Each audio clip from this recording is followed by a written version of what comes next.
ঈদের দিন আমরা কিন্তু অনেক রকমের ডেজার্ট কিংবা সেমাই বানিয়ে খেয়ে থাকি। তো আজকে আমি আপনাদের একই ভিডিওতে তৈরি করে দেখাবো 2 রকম দুর্দান্ত স্বাদের সেমাইয়ের রেসিপি, আর থাকছে 2 রকম দুর্দান্ত স্বাদের পুডিংয়ের রেসিপি। তো সবার প্রথমে আমি আপনাদের নবাবী সেমাই বানিয়ে দেখাবো। সকলকে জানাই ঈদের অগ্রিম শুভেচ্ছা। ঈদের দিন আমরা অনেকে অনেক রকম পদ্ধতিতে সেমাই বানিয়ে খেয়ে থাকি। একবার এই পদ্ধতিতে নবাবী সেমাই বানিয়ে খেয়ে দেখবেন, খেতে ভীষণ মজার হয়। তো নবাবী সেমাই তৈরি করে নেওয়ার জন্য আমি এখানে হাফ প্যাকেট সেমাই নিয়ে নেব। আপনারা এখানে লাচ্ছা সেমাইও ব্যবহার করতে পারেন। আমি এখানে অর্ধেকটা সেমাই নিয়ে ছোট ছোট করে ভেঙে নিয়েছি। এবার এগুলোকে রান্না করে নেব। তার আগে প্যানের মধ্যে 1 টেবিল চামচ পরিমাণ ঘি দিয়ে এখানে আমি কিছু ড্রাই ফ্রুটস ভেজে নেব। তো আমি এখানে অল্প করে একটু কাঠবাদাম কুচি আর কাজু বাদাম নিয়ে প্রথমে 2 মিনিট ভেজে নেব। তো 2 মিনিট ভেজে নেওয়ার পর এখানে দিয়ে দেব কিশমিশ। এবার কিশমিশ আর কাজু বাদামটাকে আবারও 2 মিনিট একটু ভালো করে ভেজে নেব। তো প্রথমেই ড্রাই ফ্রুটসগুলো ভেজে তুলে নিতে হবে। আর বন্ধুরা, অবশ্যই এখানে বাদামগুলো ভাজার জন্য ঘি ব্যবহার করবেন। তেল দিয়ে ভাজলে কিন্তু এর টেস্টটা ভালো আসবে না। বাদাম কিশমিশ খুব ভালোভাবে ভাজা হয়ে গেছে। এবার আমি এগুলোকে তুলে নিচ্ছি। তারপর আবারও 1 টেবিল চামচ পরিমাণ ঘি দিয়ে এবার সেমাইগুলোকে ভেজে নেব। তো সেমাইগুলোকে দেওয়ার পর আবারও 2 থেকে 3 মিনিট লো আঁচে নাড়াচাড়া করে ভেজে নেব। তো দেখুন 3 মিনিট মতো গ্যাসের ফ্লেমটা লোতে রেখে সেমাইগুলো প্রায় অনেকটাই ভাজা ভাজা হয়ে গেছে। এখানে গ্যাসের ফ্লেমটা বাড়িয়ে রেখে সেমাইগুলো ভাজতে যাবেন না, তা না হলে নিচে থেকে সেমাইগুলো পুড়ে যেতে পারে। তো দেখুন সেমাইগুলো ভাজা হয়ে গেছে। এবার সেমাইটাকে 2 মিনিট মতো রান্না করে নিতে হবে। এবার এখানে আমি আমার স্বাদ মতো চিনি দিয়ে দিচ্ছি। আপনারা আপনাদের পছন্দ মতো চিনির পরিমাণটা দিয়ে দেবেন। আর তারপরে 2 কাপ মতো সেমাইয়ের জন্য আমি এখানে 1 কাপ মতো পানি দিয়েছি। এবার লো আঁচে নাড়াচাড়া করে নেব। তো খুব ভালোভাবে নাড়াচাড়া করে নেওয়ার পর এবার এটাকে ঢাকনা দিয়ে ঢেকে 2 মিনিট গ্যাসের ফ্লেমটা লোতে রেখে দেব। তাহলে সেমাইগুলো খুব সুন্দরভাবে সেদ্ধও হয়ে যাবে আর সেমাইটা অনেকটা ঝরঝরেও থাকবে। তো বন্ধুরা, এখানে খুব বেশি পানি দিয়ে ফেললে কিন্তু সেমাইটা আবার অনেকটাই নরম হয়ে যাবে। সেক্ষেত্রে সেমাইটা খেতে ভালো লাগবে না। তো দেখুন সেমাইটা কিন্তু এখন পারফেক্টভাবে রেডি হয়ে গেছে। এবার এখানে আগে থেকে ভেজে রাখা বাদাম আর কিশমিশগুলো দিয়ে দিচ্ছি। তো দেওয়ার পর আবারও একটু ভালো করে নাড়াচাড়া করে নেব। তো বন্ধুরা, একবার হলো নবাবী সেমাই এই পদ্ধতিতে রান্না করে খেয়ে দেখবেন, খেতে কিন্তু ভীষণ মজার হয়। আর এইভাবে একটু সেমাইটা রান্না করে নিলে কিন্তু সেমাইটা অনেকটাই নরম হয়, খেতে ভীষণ ভালো লাগে। তো সেমাইটা আমার রান্না করা হয়ে গেছে। এবার এটাকে নামিয়ে ঠান্ডা করে নেব আর ততক্ষণে বাকি কাজটা করে নেব। তো এখানে প্যানের মধ্যে আমি এখানে হাফ লিটার দুধ নিয়ে নিচ্ছি। সেমাইয়ের পরিমাণটা বেশি থাকলে আপনারা দুধের পরিমাণটাও বাড়িয়ে নেবেন। এবার গ্যাসের ফ্লেমটা লোতে রেখে দুধটা গরম করতে দিয়ে এদিকে বাকি কাজটা করে নেব। তো এখানে আমি 2 চামচ গোবিন্দভোগ চাল 2 ঘন্টা আগে ভিজিয়ে রেখেছিলাম। চালটা ভিজে অনেকটাই নরম হয়ে গেছে। এবার এটাকে ব্লেন্ডারের মধ্যে নিয়ে নিচ্ছি। তারপর এখানে অল্প করে একটু দুধ দিয়ে দেব। আর ফ্লেভারের জন্য 2টো এলাচ নিয়েছি। এলাচের ভেতরের অংশটা দিয়ে পাপড়িগুলোকে ফেলে দেব। এতে করে ফ্লেভারটা খুব সুন্দর আসবে। আর দিয়ে দেব 1 টেবিল চামচ পরিমাণ কাস্টার্ড পাউডার। এবার সব কিছুকে একটু ভালো করে ব্লেন্ড করে নেব। বন্ধুরা, এইভাবে গোবিন্দভোগ চাল একটু ব্লেন্ড করে নিয়ে দুধটা রান্না করে এটা বানিয়ে দেখবেন, খেতে কিন্তু ভীষণ ভালো লাগে। তো দেখুন বন্ধুরা, চালটা কিন্তু খুব ভালোভাবে ব্লেন্ড করা হয়ে গেছে। এবার এটাকে দুধের মধ্যে দিয়ে রান্না করে নেব। তো এদিকে গ্যাসের ফ্লেমটা লোতে রাখাতে দুধটা খুব ভালোভাবে ফুটে গেছে। এবার এখানে ব্লেন্ড করে রাখা চালটা দিয়ে দেব। বন্ধুরা, এখানে যেহেতু গোবিন্দভোগ চাল আর কাস্টার্ড পাউডার মিক্স করা আছে, তাই কিন্তু এই দুধটা জাল করে খুব বেশি সময় ঘন করার দরকার নেই। খুব অল্প সময়ের মধ্যে কিন্তু খুব ভালোভাবে ঘন হয়ে যাবে। এবার এখানে টেস্ট অনুযায়ী চিনি দিয়ে দিচ্ছি। আপনারা আপনাদের টেস্ট অনুযায়ী চিনি দিয়ে দেবেন। চিনি দেওয়ার পর অনবরত নাড়াচাড়া করে নেব। তো এই দুধটাকে আমি 6 থেকে 7 মিনিট ভালোভাবে নাড়াচাড়া করে ফুটিয়ে নিয়েছি। আর তার মধ্যেই কিন্তু দুধটা অনেকটাই ঘন হয়ে গেছে। তো বন্ধুরা দেখুন, কোনো রকম ক্রিম কনডেন্স মিল্ক ছাড়া কিন্তু দুধটা অনেকটাই ক্রিমি মনে হচ্ছে। আর যেহেতু এখানে গোবিন্দভোগ চাল দিয়েছি, তাই কিন্তু এর ফ্লেভারটাও খুব সুন্দর আসবে। তো অনবরত নাড়াচাড়া করে নেওয়ার পর দেখুন, এবার দুধটা আমি আপনাদের একটা চামচ দিয়ে দেখিয়ে দিচ্ছি দুধটা কত সুন্দর ঘন হয়ে গেছে। ঠিক এই পর্যায়ে দুধটাকে এবার আমি নামিয়ে নেব। আর নামিয়ে রাখার পর কিন্তু দুধটা আগের থেকে অনেকটাই ঘন হয়ে যাবে। এদিকে সেমাইটাও দেখুন আগের থেকে অনেকটাই ঝরঝরে হয়ে গেছে। এবারে সেমাইটাকে একটা পাত্রে আমি সেট করে নিচ্ছি। তো প্রথমে বাটির মধ্যে অল্প করে সেমাই দিয়ে দেব। তারপর একটা ছোট সসের বাটি নিয়ে এটাকে ভালোভাবে চেপে সেট করে নিচ্ছি। তো এভাবে সেট করে নেওয়ার পর এবার আমি এর ওপর থেকে এই দুধটা দিয়ে দেব। তো দুধটা দেখুন হালকা ঠান্ডা হয়ে গেছে আর আগের থেকে অনেকটা ঘনও হয়ে গেছে। প্রথমে সেমাইটা দেওয়ার পর এই ক্রিমের মতো দুধটা দিয়ে দিয়েছি। তারপর আবারও সেমাই দিয়ে দেব। তো আবারও সেমাইটা দেওয়ার পর আবারও এখানে ক্রিমের মতো দুধটা দিয়ে দেব। তাহলে বন্ধুরা আজকের এই নবাবী সেমাই আপনাদের কেমন লাগলো অবশ্যই কমেন্ট সেকশানে জানাবেন। আর ভালো লাগলে একটা লাইক শেয়ার করে দেবেন। সেই সাথে আমার এই সহজ রেসিপিগুলো যদি ইউটিউব চ্যানেল থেকে দেখে থাকেন চ্যানেলটি সাবস্ক্রাইব করে দেবেন। আর ফেসবুক পেজ থেকে দেখে থাকলে পেজটি ফলো করে দেবেন। তো ওপরে আবারও একটু সেমাই ছড়িয়ে দিয়ে এবার এই ভাজা বাদাম আর কিশমিশগুলো আমি একটু দেখার সৌন্দর্যের জন্য দিয়ে দিচ্ছি। তো এবার এটাকে ফ্রিজের মধ্যে 2 ঘন্টা মতো রেখে দেব। তারপর কেটে আমি আপনাদের সার্ভ করে দেখিয়ে দিচ্ছি। তো বন্ধুরা 2 ঘন্টা পর এবার আমি এটাকে কেটে নিচ্ছি। এবার এই সেমাইটাকে কেটে নিয়ে ঠান্ডা ঠান্ডা পরিবেশন করে নিন। এটা খেতে কিন্তু ভীষণ মজার হয়েছিল বন্ধুরা। এবার আমি আপনাদের দুর্দান্ত স্বাদের দুধ সেমাই বানিয়ে দেখাবো। তো বন্ধুরা ঈদের দিন আমরা কিন্তু সেমাই দিয়ে নানান রকম ডেজার্ট তৈরি করে থাকি। আর দুধ সেমাই বানাতে কম বেশি আমরা প্রায় সকলেই জানি। তো এই পদ্ধতিতে বানালে সেমাইটা ঠান্ডা হয়ে যাওয়ার পরও জমবে না, আবার অনেকটা পাতলাও হবে না। তো বন্ধুরা সেমাই রান্না করে নেওয়ার জন্য সবার প্রথমে প্যানের মধ্যে 1 চামচ পরিমাণ ঘি দিয়ে দিচ্ছি। তারপর এখানে কিছু বাদাম আর কিশমিশ ভেজে নেব। তো প্রথমে অল্প করে একটু কাঠবাদাম কুচি দিয়েছি, তারপরে অল্প করে দিয়েছি কাজু বাদাম কুচি আর দিয়েছি কিশমিশ কুচি। এবার এগুলোকে একটু ঘিয়ে ভেজে নিতে হবে।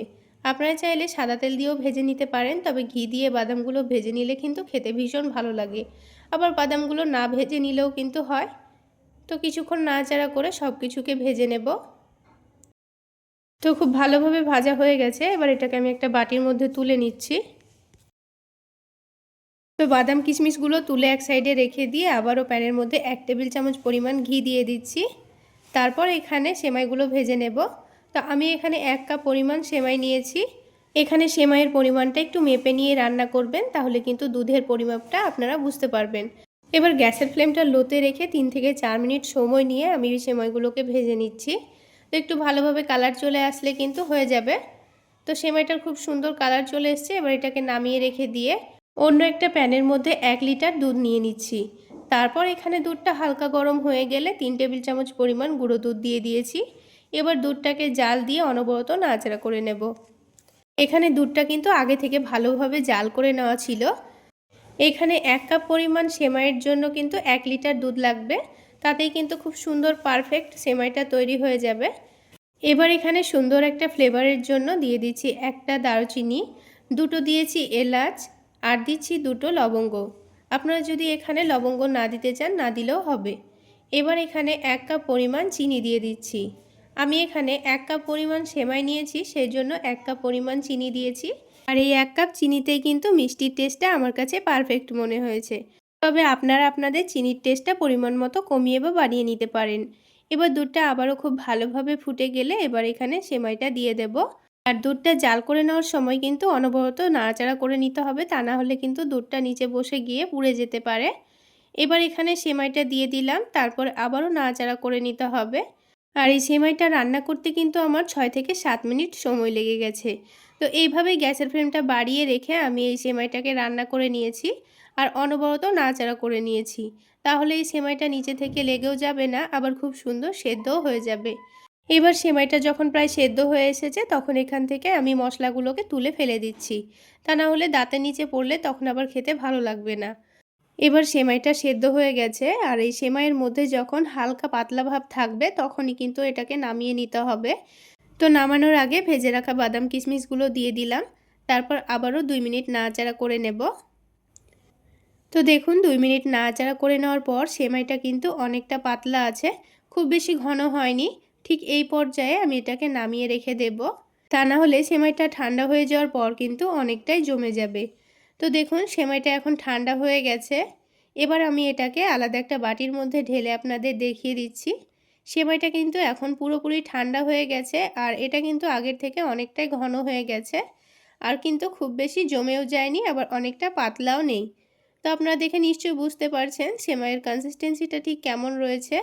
তো বন্ধুরা, আজকের এই সেমাই রেসিপি যদি আপনাদের ভালো লেগে থাকে তাহলে অবশ্যই একটা লাইক শেয়ার করে দেবেন। আর আমার এই সহজ রেসিপিগুলো যদি ইউটিউব চ্যানেল থেকে দেখে থাকেন চ্যানেলটি সাবস্ক্রাইব করে দেবেন, আর ফেসবুক পেজ থেকে দেখে থাকলে পেজটি ফলো করে দেবেন। এবার ওপর থেকে অল্প করে একটু ভেজে রাখা বাদাম কিশমিশ দিয়ে সেমাইটাকে আমি সাজিয়ে নিচ্ছি। তাহলে বন্ধুরা, পারফেক্ট দুধ সেমাই বানানোর জন্য চাইলে আপনারা এই রেসিপিটা ফলো করতে পারেন। আর আমার এই রেসিপি ফলো করে কেউ যদি ঈদে এই সেমাইটি বানিয়ে থাকেন তাহলে অবশ্যই আমাকে কমেন্ট সেকশনে জানাবেন সেমাইটি খেতে কেমন হয়েছিল। এবার আমি আপনাদের সেমাইয়ের পুডিং বানিয়ে দেখাবো। পুডিংটা তৈরি করার জন্য একটা ছোট তড়কা প্যানের মধ্যে আমি পরিমাণ মতো চিনি নিয়ে নিচ্ছি।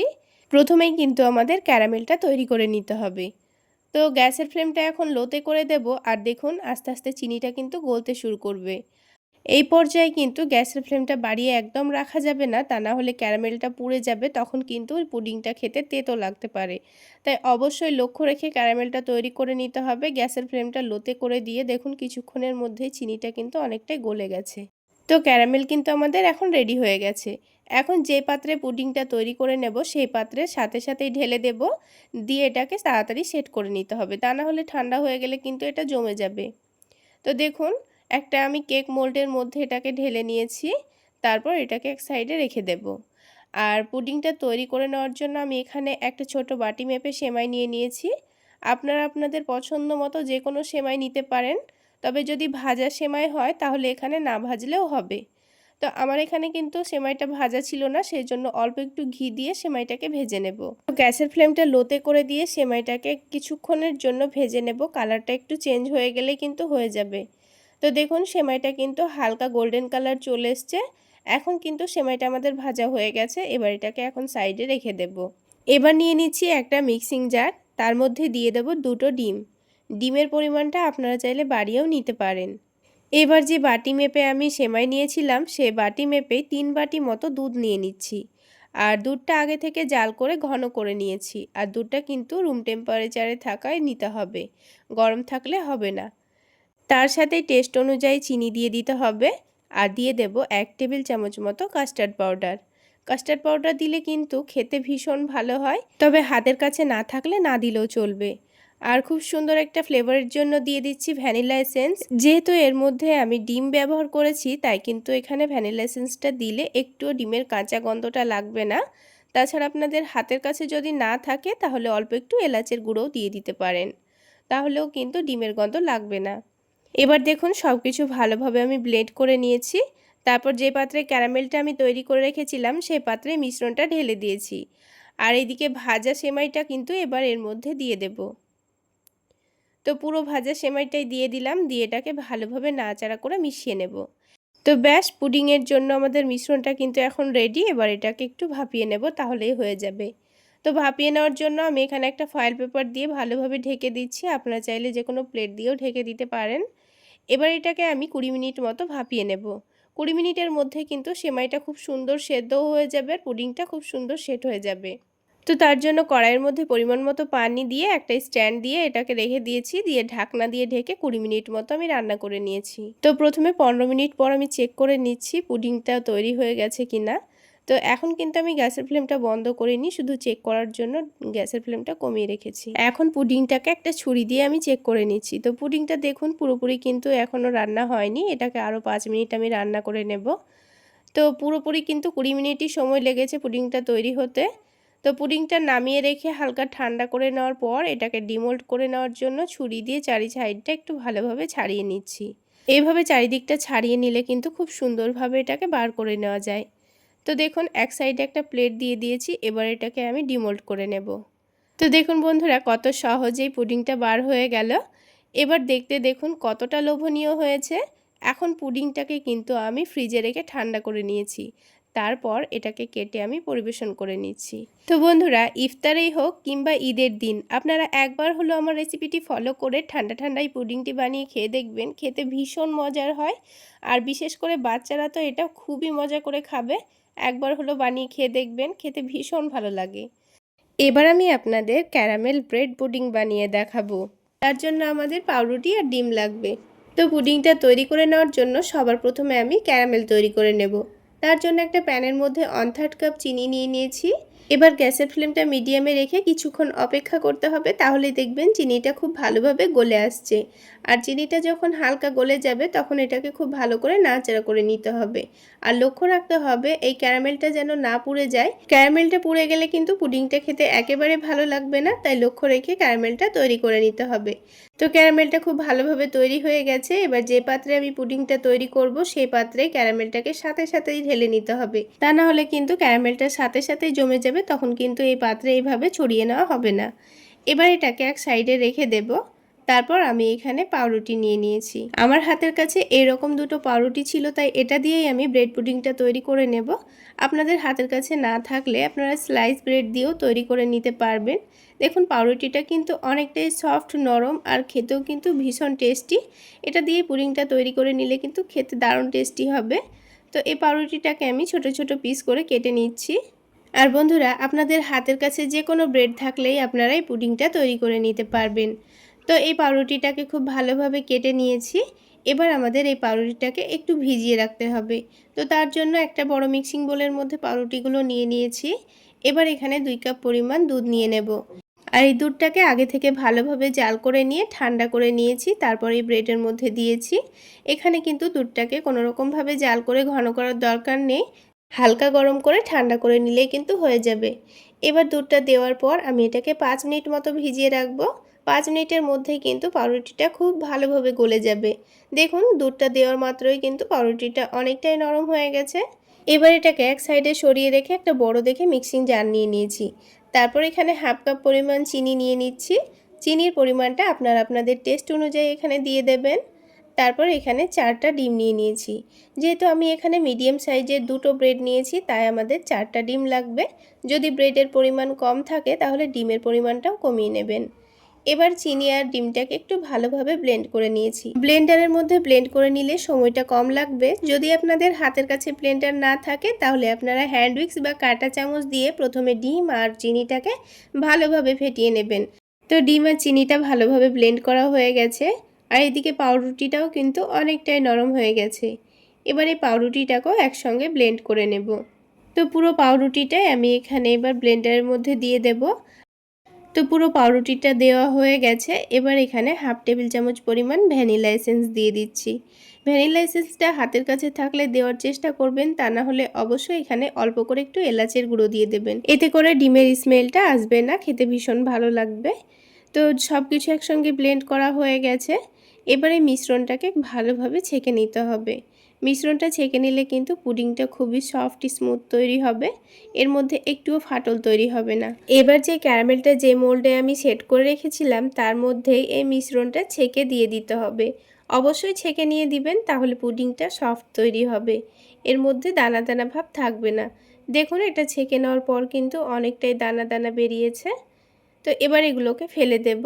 তারপর পুডিংটা আমাদের ভাপিয়ে নিতে হবে। তো ভাপিয়ে নেওয়ার আগে এটাকে ভালোভাবে একটা ঢাকনা দিয়ে ঢেকে দেব। তারপর ভাপিয়ে নেওয়ার জন্য কড়াইয়ের মধ্যে 2 গ্লাস মতো পানি দিয়ে দিচ্ছি। পুডিংটা তৈরি করে নেওয়ার জন্য প্রথমে অতিরিক্ত পানি দেওয়া যাবে না, তা না হলে কিন্তু এই পানিটা যখন ভালোভাবে ফুটে উঠবে তখন কিন্তু পুডিংয়ের ভেতরে ঢুকে যেতে পারে। তো স্ট্যান্ড দেওয়ার পর এবার আমি এই পুডিংয়ের মোল্ডটাকে রেখে দেব। আর দেখুন বন্ধুরা, পানিটা কিন্তু এই বাটির কতটা নিচে আছে। তো আমাদের কিন্তু মাঝে মধ্যে অল্প অল্প করে পানি দিয়ে দিতে হবে পুডিংটা ভাপিয়ে নেওয়ার সময়। তো আবার একটা বড় বাটি দিয়ে ভালোভাবে ঢেকে দিয়েছি। তারপর এটাকে আমি 40 মিনিট ভাপিয়ে নিয়েছি। তার মধ্যে কিন্তু আবারও আমি 3 বার মতো পানি দিয়ে দিয়েছি। এবার একটা ছুরি দিয়ে চেক করে নেব যে পুডিংটা ভালোভাবে হয়েছে কিনা। তো পুডিংটা কিন্তু আমাদের পারফেক্ট ভাপিয়ে নেওয়া হয়ে গেছে। তো এই গরমের মধ্যে পুডিংটাকে আবারও 10 মিনিট মতো ঢাকনা দিয়ে ঢেকে রেখে দেব। তারপর এটাকে আমি ফ্রিজে 1 ঘন্টা মতো রেখে দিয়েছিলাম ঠান্ডা ঠান্ডা খাওয়ার জন্য। তো ফ্রিজে রাখার পর দেখুন পুডিংটা খুব সুন্দরভাবে কিন্তু সেট হয়ে গেছে। এবার আমি পুডিংটা কেটে আপনাদের বার করে দেখিয়ে দিচ্ছি। তো এটা বার করার জন্য আমি একটু ছুরি দিয়ে চারি সাইডটা একটু ছড়িয়ে দিচ্ছি। তো খুব সুন্দর করে ছাড়িয়ে নিতে হবে, তারপরে এটাকে বার করে নেব। তো পুডিংটা ঠান্ডা ঠান্ডা খাওয়ার জন্য যেহেতু আমি ফ্রিজে রেখেছিলাম, তাই কিন্তু পুডিংটাকে বার করতে পারছিলাম না, কারণ পুডিংয়ের নিচে কিন্তু ক্যারামেল আছে, আর ঠান্ডাতে কিন্তু ক্যারামেলটা অনেকটাই জমে যায়। তাই এখানে একটা ছোট্ট টিপস আছে। এই পুডিংয়ের বাটিটাকে আমি ডাইরেক্ট গ্যাসের চুলায় একটু বসিয়ে রেখেছিলাম। 2-1 মিনিট মতো বসিয়ে রাখার পর আমি এটাকে বার করে নিচ্ছি। তো দেখুন, এটাকে আমি গ্যাসের চুলায় 2 মিনিট মতো রেখে দিয়েছিলাম, যেহেতু এটা ঠান্ডা আছে। তো এবার এটা দেখুন খুব সুন্দরভাবে কিন্তু ছেড়ে যাচ্ছে। তো যেহেতু গ্যাসের চুলায় বসানোর জন্য ক্যারামেলটা আবারও গলে গেছে, তখন কিন্তু এই পুডিংটা খুব সহজে বার হয়ে গেছে। তো তার জন্য পুডিংটাকে প্রথমে ফ্রিজে না রেখে এইভাবে ডিমোল্ড করে নেওয়ার পর ফ্রিজে রেখে ঠান্ডা ঠান্ডা পরিবেশন করতে হবে। তো বন্ধুরা দেখুন, পুডিংটা কত সুন্দর সফটভাবে তৈরি হয়েছে। এই পুডিংটা খেতে কিন্তু অসম্ভব মজার ছিল বন্ধুরা। আপনারা এই গরমে একবার বানিয়ে খেলে আবার বানাতে ইচ্ছে করবে, এতটাই টেস্টি হয়েছিল। আর বন্ধুরা, আমার এই রেসিপি ফলো করে যদি একবার হলেও বানিয়ে খেয়ে থাকেন, তাহলে কেমন হয়েছে অবশ্যই কমেন্ট সেকশানে জানাবেন। আর ভালো লাগলে একটা লাইক শেয়ার করে দেবেন। তো বন্ধুরা, আজকে এই পর্যন্তই। সকলে অনেক বেশি ভালো থাকবেন, সুস্থ থাকবেন। দেখা হচ্ছে আরও একটি নতুন রেসিপি নিয়ে নেক্সট এপিসোডে।